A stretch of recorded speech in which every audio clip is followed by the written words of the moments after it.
Нэгт бол одоо тэр Батхүү өмгөөлөгчийн санаачлал яваад байгаа тэр үйл хөдлөл хөрөнгийн татварыг нөгөө 2% асуудлаар 100 мянган хүн гар үсэг цуглуулсан байна.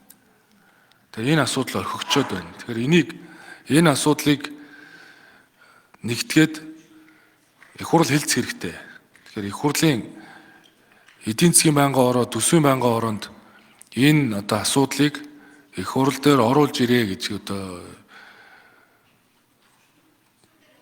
төсөв дээр ажлын хэсэг байгуулагч удаан байна.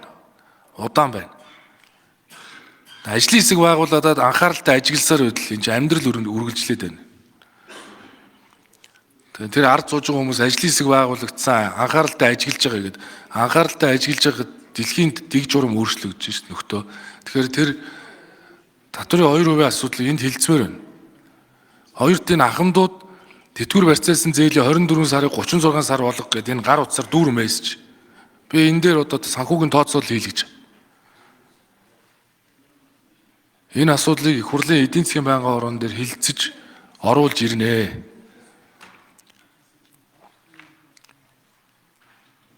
Тэрс арилжааны банкуудыг бодоод сууж идэг юм гэж байхгүй шүү. Арилжааны банкуудыг нэг тэтгэх тижээх ёстой юм шиг нэг мөөрөг хүлээцээ. Энэ 24 сарын 36 сар болох асуудлыг шийдэх ёстой.